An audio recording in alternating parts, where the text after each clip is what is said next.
O Senhor esteja convosco. Proclamação do Evangelho de Jesus Cristo segundo Lucas.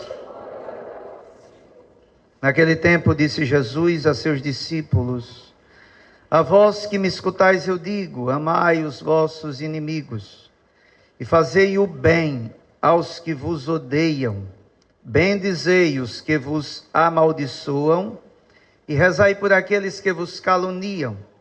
Se alguém te der uma bofetada numa face, oferece também a outra. Se alguém te tomar o manto, deixa-o levar também a túnica. Dá a quem te pedir, e se alguém tirar o que é teu, não peças que o devolva.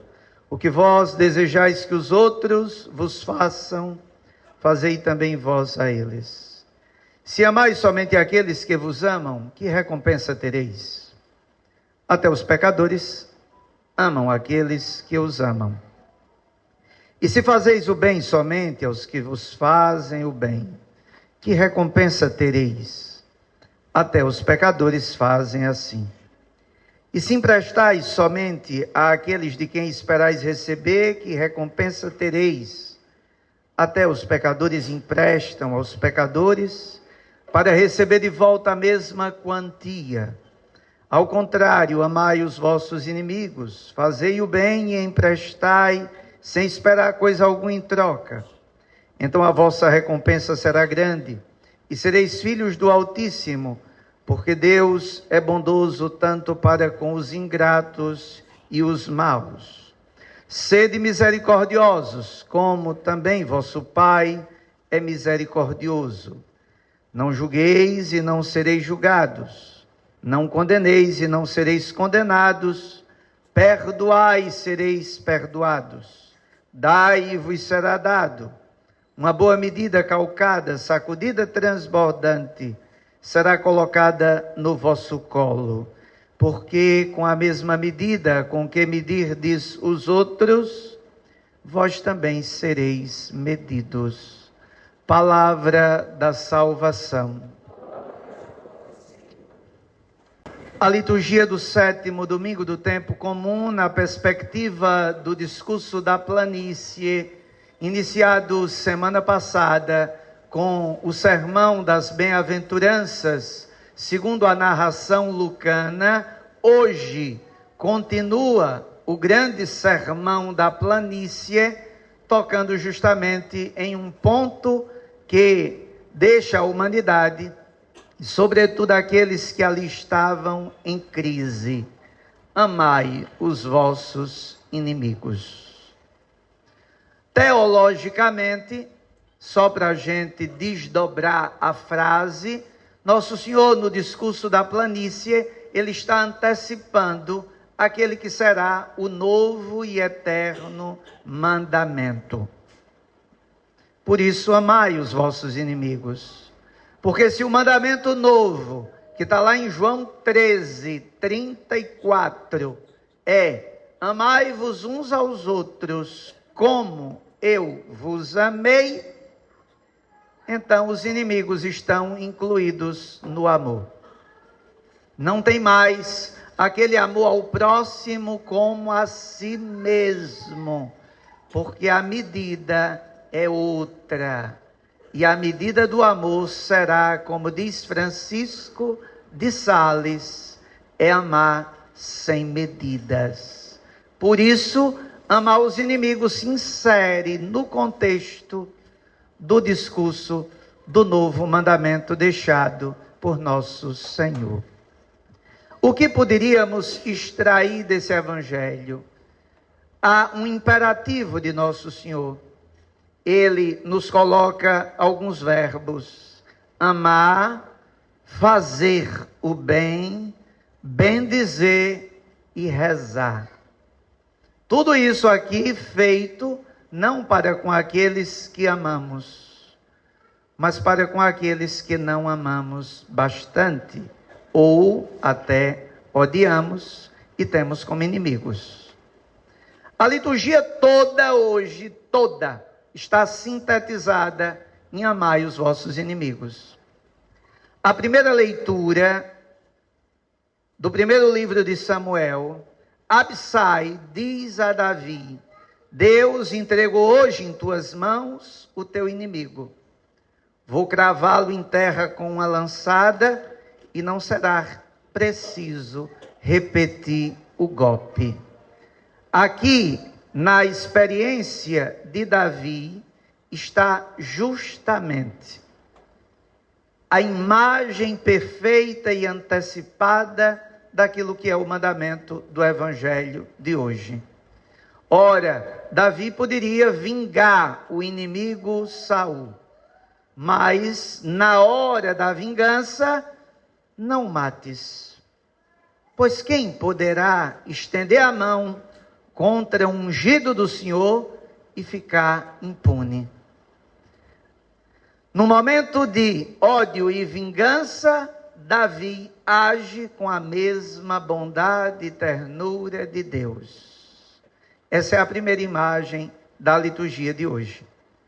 A segunda imagem da liturgia de hoje é: como foi o homem terrestre, assim também são as pessoas terrestres, diz São Paulo. E como é o homem celeste, assim também vão ser as pessoas celestes. E aí vem o ensinamento final. E como já refletimos a imagem do homem terrestre, também refletiremos a imagem do homem celeste. Caríssimos irmãos e irmãs, os dois primeiros textos estão interligados com amai os inimigos. Davi ama. São Paulo, na segunda leitura, diz: a imagem nossa, aquilo que apresentamos, aquilo que aparenta ser, é terreno. Mas Deus não nos chamou à vida para sermos isso que somos. O projeto originário de Deus é que sejamos homens celestes. Ora, para sermos homens celestes, precisamos abandonar as obras das trevas. E quais são as obras das trevas? O ódio, a vingança, a violência, a justiça com as próprias mãos. Tudo isso aqui precisa ser abandonado para que eu possa viver a vida de homem novo. Então, as duas leituras, todas elas estão entrelaçadas com o discurso da planície, que tem no seu ápice aquilo que a liturgia chama de regra de ouro. Qual é a regra de ouro do Evangelho? O que vós desejais que os outros vos façam, fazei-o também vós a eles. Essa é a máxima regra de ouro do Santo Evangelho. Por isso, a pergunta que nasce é: como amar os inimigos? Como amar os que nos odeiam? Como rezar pelos que nos perseguem, nos caluniam? 3 indicações e concluo para que a última indicação tenha tempo na missa. Primeira indicação, Evangelho de domingo passado. Bem-aventurados sois vós, pobres. E todo mundo entendeu o que era a pobreza. O abandono das seguranças para lançar-se confiadamente nas mãos de Deus. Quem é capaz de amar os inimigos? Os pobres. Os pobres, segundo a perspectiva do Evangelho de domingo passado.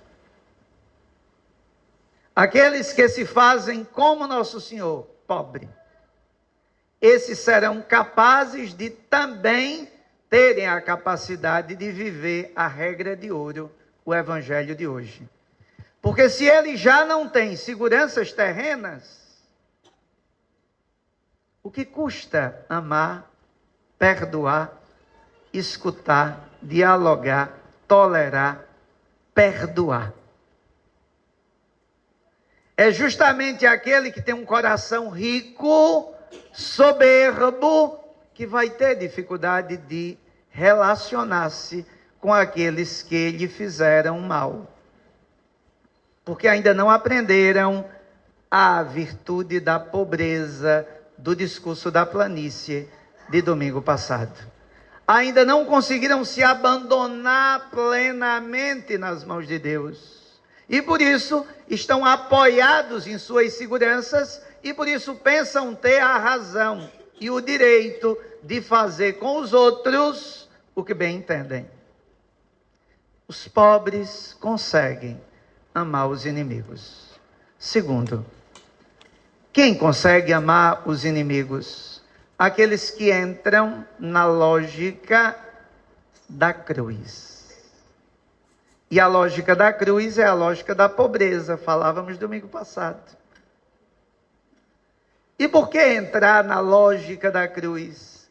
Porque só ela é capaz de nos fazer compreender o que Nosso Senhor ensinou hoje.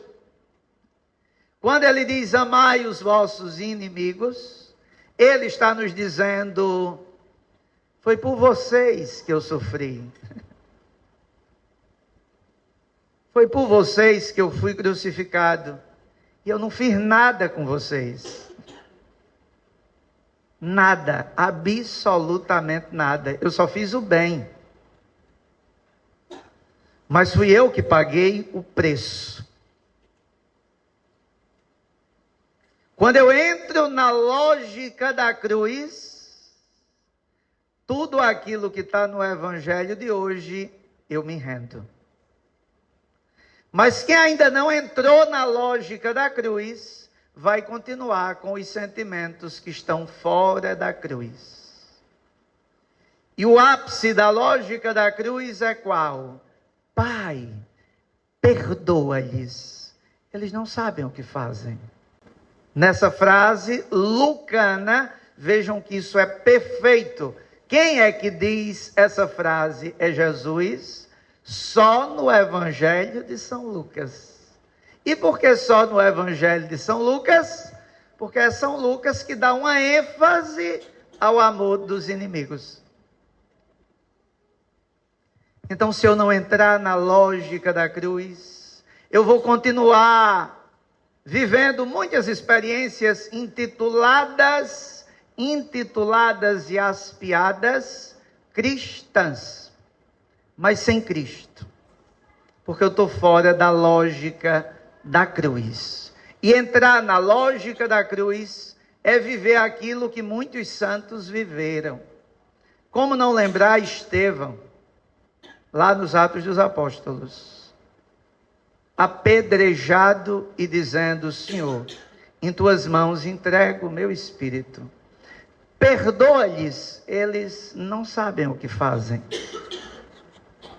Como não entrar na lógica da cruz e recordar Maria Goretti, Marte, italiana, uma jovenzinha que recebeu vários golpes de faca para justamente lutar por sua virgindade, e agonizando diz o quê? Manda avisar a ele que fez isso comigo, que eu perdoo, que eu o amo. E depois parte. Lógica da cruz. São João Paulo II, que assim que fica bom, vai no presídio visitar o seu irmão que o agrediu, que atirou nele, e vai levar o quê? A lógica da cruz, o perdão. Como não recordar os tantos mártires da guerra do Iraque? Quantos cristãos foram brutalmente assassinados e os cristãos que ficavam louvavam a Deus e procuravam os algozes para perdoá-los. Isso é atualidade, é coisa recente. É a lógica da cruz. Quem entra nessa lógica está aberto ao evangelho de hoje. Terceiro e último ponto, a oração. O quarto verbo do texto é rezar. São os que rezam que conseguem amar os inimigos.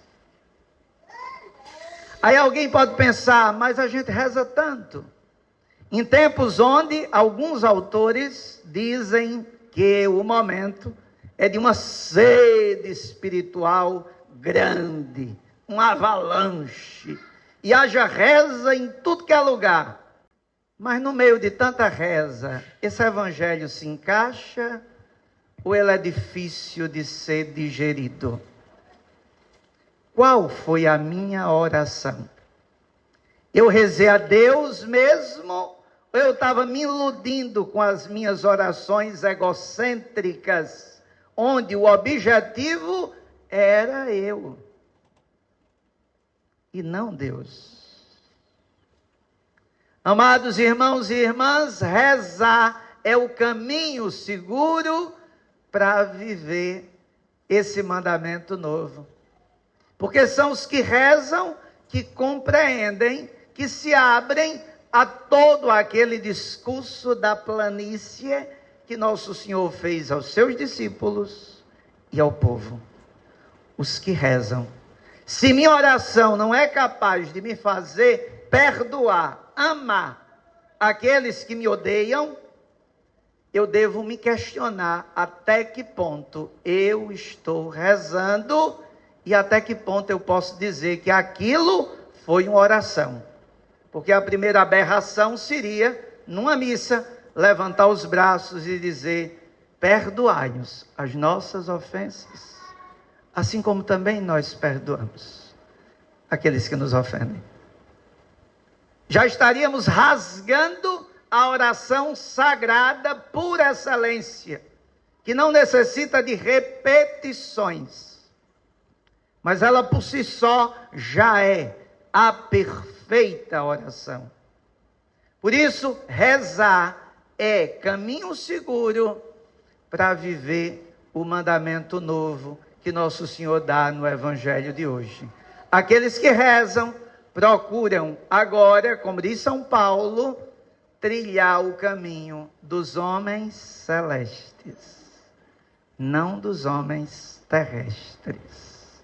Aqueles que rezam conseguem, como Davi, dizer: não mates. Aqueles que rezam conseguem ser misericordiosos, conseguem não viver fazendo da vida um julgamento alheio e conseguem, sobretudo, compreender que a medida do amor, como disse no início, é amar sem início e sem fim, como é o amor de Deus por cada um de nós. A oração é o último detalhe dessa homilia. Vamos continuar a missa. E que a missa se torne oração. A gente vai rezar a oração eucarística primeira para a reconciliação. Ela sintetiza tudo que a liturgia de hoje diz. Que a gente rezando possa se dar conta de que é uma exigência, é um imperativo categórico do Evangelho amar e perdoar. E é no amor e no perdão que está, caros filhos e filhas, a nossa salvação. Posso concluir com o grande santo nordestino Frei Damião de Bozano, que em todas as suas pregações nunca hesitou de duramente pregar, dizendo que se quiséssemos chegar ao céu, o caminho seria um só: amar e perdoar a todos. Assim seja.